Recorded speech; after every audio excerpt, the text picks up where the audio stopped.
आज हम पहुंचे हैं ऐसे विधानसभा, इस विधानसभा में बता दें यहाँ बीजेपी और कांग्रेस दोनों के उम्मीदवार एक ही परिवार से हैं। अब एक ही परिवार की होने की वजह से हो सकता है टक्कर कांटे का हो। वहीं तीसरी जो सबसे बड़ी पार्टी राजस्थान के आरएलपी, उन्होंने अपना उम्मीदवार तक नहीं उतारा है। अब बता दें इसके लिए पीएम मोदी को क्यों आना पड़े, यहाँ मौजूद जनता से बात करेंगे। क्या लग रहा है इस बार नागौर विधानसभा से कांग्रेस के प्रत्याशी श्रीमान जी हरेंद्र जी मिर्जा साहब निकलेंगे 20,000 वोटों से। 20,000 वोटों से। लेकिन अभी तो आपके यहाँ प्रधानमंत्री मोदी यहाँ प्रचार करने, उन्हीं के भतीजी का कुछ भी फर्क नहीं पड़ने वाला। कोई नहीं फर्क पड़ेगा, कोई फर्क नहीं पड़ेगा। ये रैली, ये जो दिख रहा है, ये सब क्या है फिर? ये सब कांग्रेस की रैली है। कांग्रेस की रैली है, देखने के लिए आया है। कांग्रेस वाले बीजेपी का टोपी पहन के रैली में आ गए। टोपी दिखावटी बैठते हैं ये लोग, दिखावटी बैठते हैं। दिखावटी। यानी मोदी जी के आने से कोई परिवर्तन नहीं है। हाँ, कोई परिवर्तन नहीं है। ऐसे नहीं होगा परिवर्तन। राजस्थान की जो सरकार थी ना कांग्रेस की 5 साल, उसमें आम जनता का, गरीब को गणेश मान के इतनी योजना दे दी। जो सारी योजना है तो इसी पिछले 6 महीने से ही तो मिली है। नहीं, पिछले लंबे टाइम से लगभग योजना मिल रही है। अभी 4-5 जो योजना लागू हुई है, महीने 2 महीने में लागू हुई है ना, तो वो तो योजना इतनी हो गई कि कोई भी बंदा भूखा नहीं सोए। सीएम साहब का ये संकल्प है। तो इस हिसाब से आप किसकी बात कर रहे हैं? इंदिरा गांधी रसोई की बात कर रहे हैं क्या? रसोई योजना की? नहीं, इंदिरा गांधी रसोई, चाहे कुछ भी ले लो आप। कौन सी 2 योजना बताओ ना, कुछ भी मत बताओ, योजना बताओ आप। योजना जैसे कि अभी मोबाइल दिए थे, जो मोबाइल से क्या पेट भर जाएगा लोगों का? वाली योजना है जो वो की वजह से पेट भर जाएगा। आप पेट भरने की बात कर रहे थे। वैसे हम ये रैली देखने के लिए हैं, हम किसी पार्टी से नहीं है कार्यकर्ता, लेकिन जो आने वाला समय है, जो भी समय चल रहा है बेरोजगारी का, जैसे आज पीएम साहब को यहाँ आना पड़ रहा है नागौर के अंदर, तो ये क्यों आए? उनको लग रहा है कि जो बीजेपी की कैंडिडेट है वो हार रही है। लेकिन कहीं ना कहीं वो परिवार से तो एक ही थे, दोनों एक ही परिवार से थे, चाचा भतीजा का ही खेल चल रहा है। हमें कोई बीजेपी कांग्रेस से लेना देना नहीं है। जो माननीय मुख्यमंत्री की योजनाएं हैं, आम, गरीब, वंचित, दलित, सर्वधर्म की जो योजनाएं लाई गई है मुख्यमंत्री जी के द्वारा, उनके आधार पर हम अशोक जी गहलोत को वोट देंगे। मैं भी नहीं, पूरे राजस्थान की जनता वोट देगी, क्योंकि अशोक जी ने आज गरीब, दलित, वंचित जो भी परिवार हैं उनको बहुत ज़्यादा योजनाओं से लाभान्वित करवाया है। तीसरी भी सबसे बड़ी पार्टी नागौर की आरएलपी का क्या लग रहा है इस बार? आरएलपी का नागौर के अंदर कोई उम्मीदवार खड़ा हुआ नहीं है। इसके पीछे की वजह क्या है फिर? इसकी पीछे की वजह यही है कि आरएलपी ने अंदर से जो सपोर्ट कांग्रेस को दिया है और उसका फायदा आरएलपी एक तरह से अपना निर्दलीय प्रत्याशी पे खड़ा करा रही है। नहीं, निर्दलीय प्रत्याशी खड़ा नहीं हुआ है, वो अपने स्तर पर खड़ा हुआ है। स्तर पे खड़ा हुआ है। अभी देखे दोनों बैनर साथ में लेके चल रहे हैं, निर्दलीय का भी आरएलपी का भी। हाँ, तभी तो जनता का रुख अभी स्पष्टीकरण नहीं है पूरा, जनता किस ओर अपना ले देगी। तो पीएम मोदी के आने की वजह से क्या रुख हो सकता है, परिवर्तन हो जाए, कुछ परिवर्तित हो जाए रुख? कोई रुख परिवर्तन नहीं होने वाला है। यहाँ तो कांग्रेस की सरकार है और कांग्रेस की वापस आएगी पूर्ण बहुमत के साथ। लेकिन आपके विधानसभा में तो बीजेपी है। अभी है बीजेपी, पर यहाँ परिवर्तन होगा नागौर विधानसभा के अंदर। यहाँ भी परिवर्तन होगा? बिल्कुल होगा। और आरएलपी की बात करें नागौर को, यहाँ आरएलपी कुछ नहीं है। नहीं, आरएलपी का कोई महत्व नहीं है यहाँ पर। कोई महत्व नहीं है? बिल्कुल नहीं है। सांसद तो वही है। सांसद है, पर अब ये विधानसभा चुनाव में कोई महत्व नहीं है। विधानसभा में नहीं है? विधानसभा में कोई महत्व नहीं है? नहीं, कौन ऐसा नहीं ऐसा। कांग्रेस की कौन सी ऐसी योजना, अभी तो वो लोग कह रहे हैं कि रेवड़ी बांट रही है कांग्रेस, 6 महीने पहले सारी योजना लाई है। योजना जयासा सगळा तेल आटा सगळी योजना ना जी की कर दिया ऐसा मामलो। अनाज फ्री मतलब चुनाव फ्री। हाँ, फ्री फिर बाद में श्रीलंका वाला हाल। अनाज फ्री, चुनाव फ्री, बिजली फ्री, पैसा फ्री। नहीं, ये फ्री की बात नहीं है। मेरी बात सुनो, देश के प्रधानमंत्री अभी पिछले दिनों दफा जोधपुर आए थे। उन्होंने कमिटमेंट जनता के सामने किया था कि मैं जो भी योजना है, जो कांग्रेस की जो वर्तमान में योजना है, उन एक कोई मैं बंद नहीं करूंगा, सबके सब मैं चालू रखूंगा। तो मान लिया ना मोदी जी ने कि योजना है जो कांग्रेस की है, ये जादूगर का जादू है, मान लिया ना कि। लेकिन आपको बता रहे जादूगर के जादू की बात करें, जितनी सारी योजनाएं हैं, ये सभी योजना पहले से केंद्र से चलती आ रही थी। वसुंधरा राजे के समय भी ये सारी योजना थी। अगर आप यहाँ की राजनीति के बारे में जानते हो तो अच्छे जानते होंगे। चाहे अगर राशन की बात करें, चाहे अगर ये हेल्थ योजना की बात करें, सारी योजना पहले चलती, बस एक मोबाइल को छोड़ के।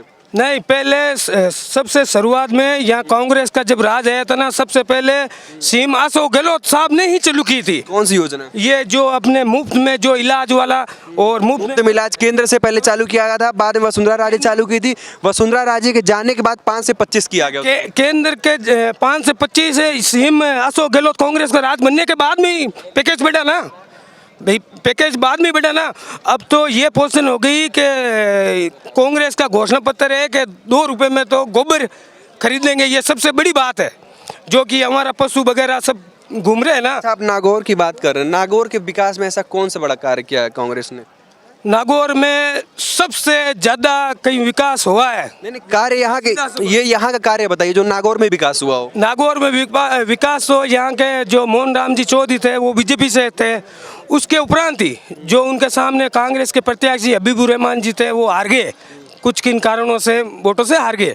लेकिन उनकी इतनी चलती थी कि चारों तरफ नागौर में विकास करा दिया। जैसे रोडों, मैं पूछ रहा हूँ नागौर का विकास बताइए, प्रत्याशी की तारीफ नहीं। जैसे कि नागौर में चारों तरफ रोडों का जाल बिछा दिया, हारे हुआ प्रत्याशी भी। और यहाँ सबसे भारी समस्या थी पानी की, वो पानी की भी सोल आउट करवा दी। कब सोल आउट हुआ पानी का समस्या? पानी का सोल आउट अभी हुआ 2 महीने पहले। जो वहाँ से चल रहा है काम, जो कि 10 करोड़ का बजट का काम है, वो कहाँ से? यहाँ से नागौर से सीधा ये गोगड़ा डैम है ना, जहाँ वहाँ से सीधा कनेक्ट। ये कहाँ से हो रहा है? केंद्र से हो रहा है या राज्य से हो रहा है, पता है आपको? ये राज्य से हो रहा है। राज्य से हो रहा है। राज्य से हो रहा है। कौन करा रहा है आपके यहाँ? तो विधायक बीजेपी का, फिर तो वो कहेगा हमने किया, हमारी क्रेडिट गई। फिर केंद्र में तो फिर बीजेपी है।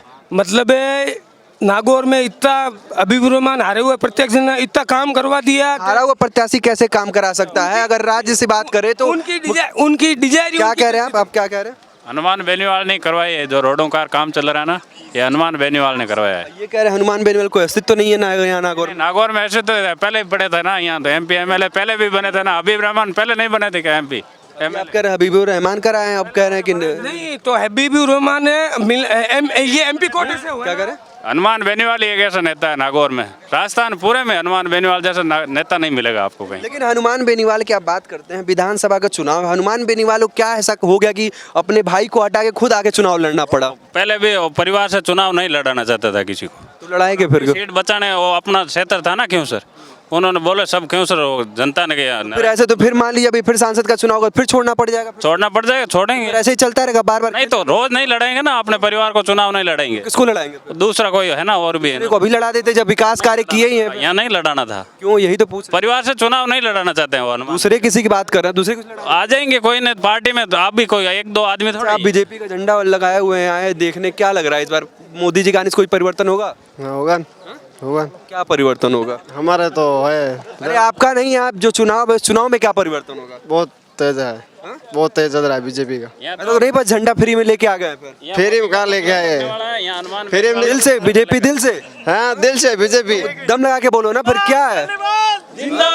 हनुमान बेनीवाल नहीं, कौन? हमारे यहाँ डांगा ही आ गया यार तो फिर बोल के रहो ना फिर। यहाँ अच्छा चलिए, अभी और भी जनता, मोदी की जनता मौजूद है, उनसे बात कर लेते हैं। आ रहे मोदी ने नागौर का सीट छोड़ा था, तो ये तो हनुमान बेनीवाल क्यों नहीं छोड़ सकता नागौर की सीट?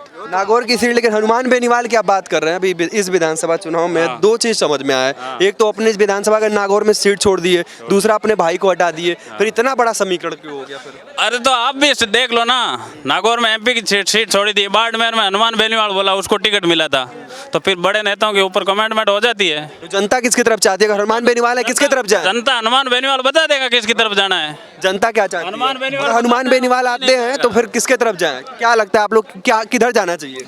जो हनुमान बेनीवाल कहेगा उधर जाएगी। अपने आप किसके तरफ चाहते हैं? जनता के हिसाब से नेता चलता है, नेता के हिसाब जनता चलेगी? जनता के हिसाब से नेता चलते हैं। हनुमान बेनीवाल आएंगे, बता रही है, बता रहे हनुमान में, आप कह रहे हैं कांग्रेस आएगी। नहीं, हनुमान बेनीवाल जी का तो नागौर विधानसभा में प्रत्याशी नहीं है ना। लड़ तो रहे, निर्दलीय प्रत्याशी लड़ रहे हैं। निर्दलीय नहीं, वो हरेंद्र जी है यहाँ। ये से नागौर से नहीं है हनुमान बेनीवाल। पूरा समर्थन दे रहे हैं, वो अपने बैनर के सामने बैनर लगा घूम रहे हैं।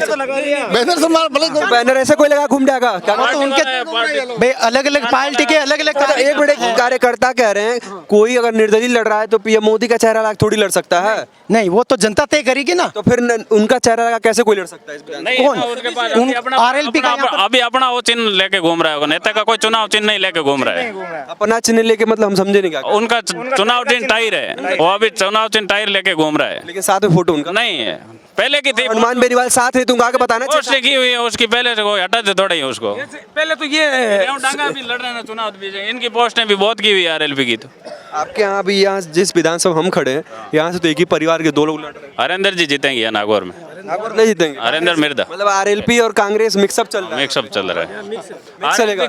आरएलपी हरेंद्र मिर्दा को सपोर्ट कहीं आरएलपी नहीं, कहीं कांग्रेस नहीं, नहीं, बस बीजेपी एक तरफा, यानी सबको बीजेपी से ही डर है। बीजेपी आए है ही नहीं ना कहीं। बीजेपी बीजेपी है ही नहीं ना। बीजेपी है ही नहीं। 10-20 हजार में सट जाएगी बीजेपी। नहीं बीजेपी ने किया हनुमान के आदमी है इनमें से। तो हनुमान बेनीवाल के आदमी यहाँ क्यों घूम रहे हैं? और मोदी को देखने के लिए आए हैं ये तो अच्छा इधर आइए, आप बीजेपी का, आप भी हनुमान बेनीवाल के आदमी हैं? नहीं नहीं ये तो कह रहे हैं कि 5 में 4 है, तो 5 में 4 है कि 5 में? एकदम ये एक वाले हैं, ये एक वाले हैं। Pure BJP. अभी मोदी ने क्या क्या घोषणा की है? घोषणा अबार आचार संहिता में कोई तरह की घोषणा नहीं करी है अभी। आप पहले कैसा है? नहीं वोट बीजेपी ने दिया वहाँ, आज तक रिकॉर्ड है बीजेपी ने दिया और बीजेपी ने दिया वहाँ। क्या करें? अभी तक रिकॉर्ड है? रिकॉर्ड है बीजेपी का। क्यों बीजेपी क्यों? नहीं मैं बीजेपी नहीं चाहूँ। बीजेपी क्यों? नहीं पार्टी है हमारी। हाँ पार्टी के एक रीजन बताओ ना, बीजेपी क्यों? बीजेपी क्यों मतलब बीजेपी क्यों देते? हमारे कहने तो कोई रीजन नहीं है। बीजेपी में शांति है, बीजेपी में शांति है। बता दे यार, मोदी जी की रैली है, रैली यहाँ बता दे प्रधानमंत्री की है, लेकिन फिलहाल में साथ में जो विपक्षी पार्टी है कांग्रेस और आरएलपी है, दोनों के उम्मीदवार के समर्थक हैं, दोनों तरफ से हुजूम बनाए हुए हैं और कहीं ना कहीं माहौल को अपने तरफ आकर्षित करने की कोशिश कर रहे हैं। खैर ये तो अब 3 तारीख को पता चलेगा क्या कुछ इस विधानसभा का माहौल है और पूरे राजस्थान का क्या माहौल है। सब जानने के लिए आप जुड़े रहे हमारे डिजिटल प्लेटफॉर्म पे। तब तक के लिए नमस्कार।